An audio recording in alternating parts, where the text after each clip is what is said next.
জেলা থেকে সরাসরি শুরুতে যে খবরের দিকে নজর, কমিশনের উদ্বেগ তালিকা চ্যালেঞ্জ করে কলকাতা হাইকোর্টে মামলা। প্রথম দফার আগে গ্রেফতারিতে স্থগিতাদেশ হাইকোর্টের। কোর্টের নির্দেশের পরেও কেন 350 জনের লিস্ট কমিশনের সেই নির্দেশকে চ্যালেঞ্জ করে হাইকোর্টে আবেদন। হাইকোর্টের দৃষ্টি আকর্ষণ কল্যাণ বন্দ্যোপাধ্যায়। কথা বলবো, অর্ণব হাজরা রয়েছেন সঙ্গে। অর্ণব,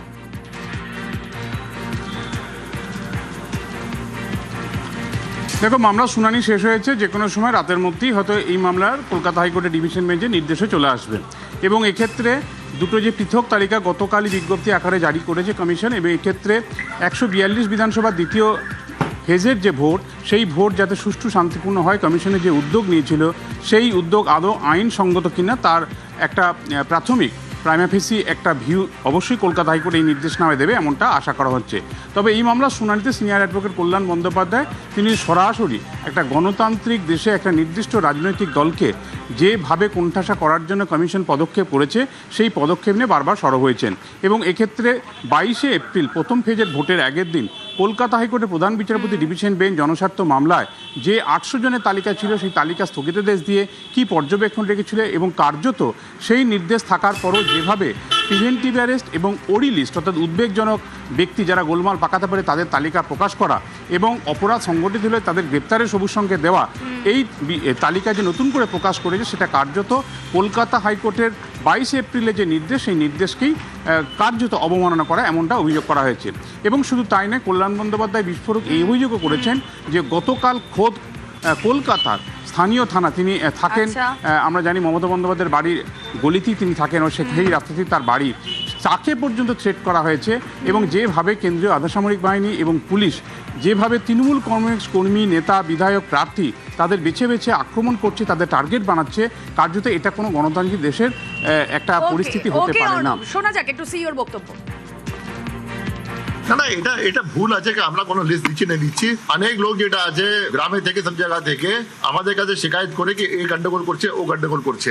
আমাদের ডিউটি আছে এটা পুলিশকে জানায় জন্য কি অমুক কমপ্লেন্ট এসছে, এটা কোনো আইনের না নিষেধ আছে না হতে পারে। পুলিশ তারপরে তদন্ত করে দেখবে কি এদের মধ্যে কোনো চার্জ আছে নি আছে, এদেরকে প্রিভেন্টিভ অ্যারেস্ট করতে হবে, এদের আগে কোনো ওয়ারেন্ট আছে নি আছে। আলটিমেটলি পুলিশের ডিউটি আছে দেখা জন্য কি ইলেকশন ফ্রি এন্ড ফেয়ার হবে।